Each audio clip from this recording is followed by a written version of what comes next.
સૌથી મોટું દાન એટલે કન્યાદાન છે. પણ મારે તો આજે પરડવા પરિવારના આંગણથી એટલું કહેવું છે કે તમારી 25 વર્ષની દીકરીને કન્યાદાન કરો ત્યારે તમે દાયજામાં તમને ખૂબ ભગવાને આપ્યો હોય, ખૂબ તમે એને કરિયાવર આપજો. પણ દરેક મા બાપને મારી પ્રાર્થના છે, તમારી દીકરીને જેટલું કન્યાદાનમાં જેટલું કરિયાવર આપો છો ને એના કરતાં સવાયો એને સંસ્કારનો દાયજો આપજો, તો તમારી દીકરી સુખી થશે.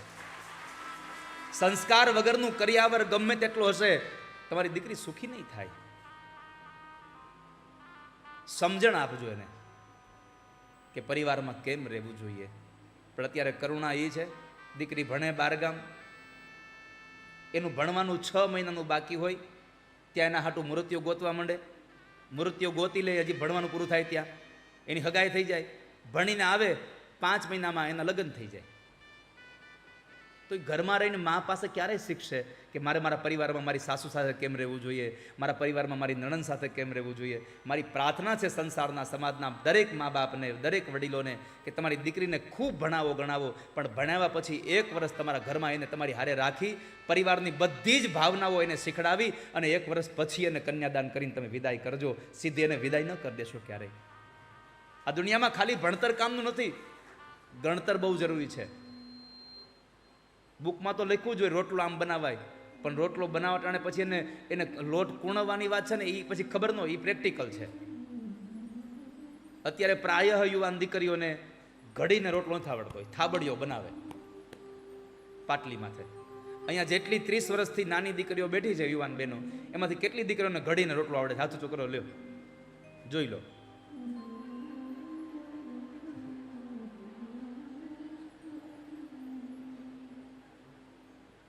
મારે તો એટલું જ કહેવું છે કથાના માધ્યમથી, આ બધું જ શીખડાવજો એમને.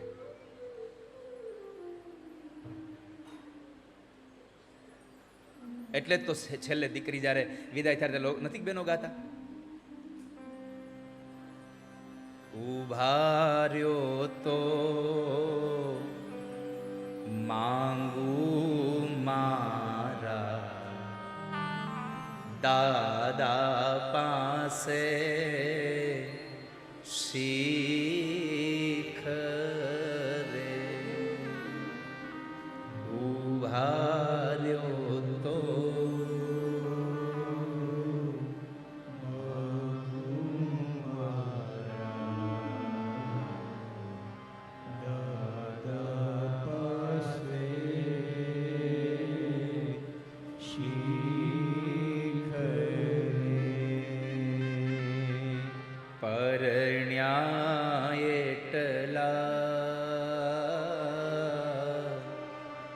પ્યારા લાડી ચાલો આપણે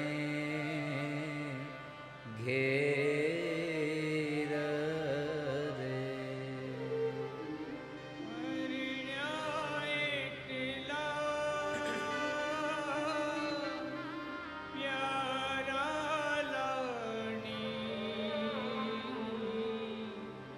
ચાલો આપણે ઘેર. આ સંસારનો બાપ કંધોતર જેવો દીકરો કદાચ મરણ પથારી આમ પડ્યો હોય અને આંખમાં આંસુ ન લાવે, કઠણ થઈ શકે, પણ હિમાલય જેવો હિમાલય પણ દીકરીના વિદાય સમયે એ આંખના આંસુને રોકી ન શકે ક્યારેય.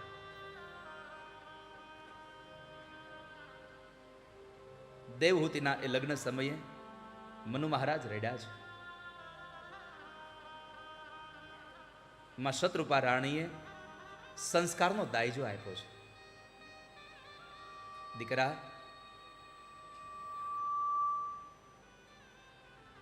તારા પતિને પરમેશ્વર માનીને સેવા કરજે. તારો ધર્મ છે તારા પતિની સેવા કરવી.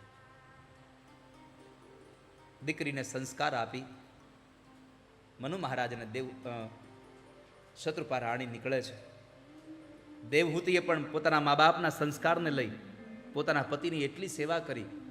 બ્રહ્મચર્યાશ્રમનું પાલન કરતા કરતા વર્ષો વીતી ગયા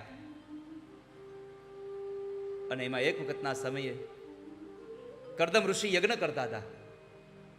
અને એ યજ્ઞમાં આજ્ય પાત્રમાં સામગ્રી પૂરી થઈ ગઈ, એટલે એમાં સામગ્રી પૂરતા હતા દેવહૂતિજી.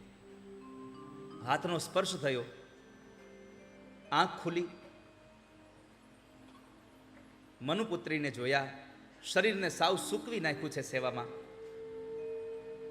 કરદમ ઋષિ બોલ્યા છે કે મનુપુત્રી, તમારી સેવાથી બહુ રાજી થયો, તમે મને ઉપાસનામાં બહુ સહયોગ કર્યો, માગો તમારે શું જોઈએ છે?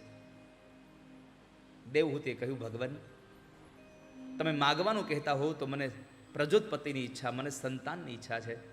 અને એમણે ત્યાં સૌ પ્રથમ 9 દીકરીઓ થઈ. આ 9 દીકરીઓ એ નવધા ભક્તિ છે. શ્રવણમ કીર્તનમ વિષ્ણુ સ્મરણમ પાદસેવનમ અર્ચનમ વંદનમ દાસ્યમ સખ્ય. 9 પ્રકારની ભક્તિ એના ઘરે પ્રગટ થઈ. 9 દીકરીઓ એટલે નવધા ભક્તિ છે. અને જેના ઘરમાં નવધા ભક્તિ હોય એના ઘરમાં ભગવાન આવે ને આવે, એમાં સંશય નથી. 9 પ્રકારની નહીં, 1 પ્રકારની ભક્તિ હોય તો ભગવાન આવે. અહીંયા તો 9 પ્રકારની ભક્તિ હતી તો ભગવાન એના ઘરે આવે છે. 9 પ્રકારની ભક્તિના 9 દીકરીઓ થયા પછી એક દીકરો જન્મે છે, અને એ દીકરો સ્વયં પરમાત્મા કપિલ નારાયણનું પ્રાગટ્ય થયું છે. બોલીએ કપિલ નારાયણ ભગવાન કી. ભગવાન કપિલ નારાયણનું પ્રાગટ્ય થયું. દીકરાનો જન્મ થયો. 9 દીકરીઓને વિવાહ કરી અને ઋષિઓ સાથે પરણાવી, અને કરદમ ઋષિ પોતાના નિયમ પ્રમાણે, પોતાની શરત પ્રમાણે ભગવાનનું ભજન કરવા માટે તીર્થોમાં જતા રહ્યા.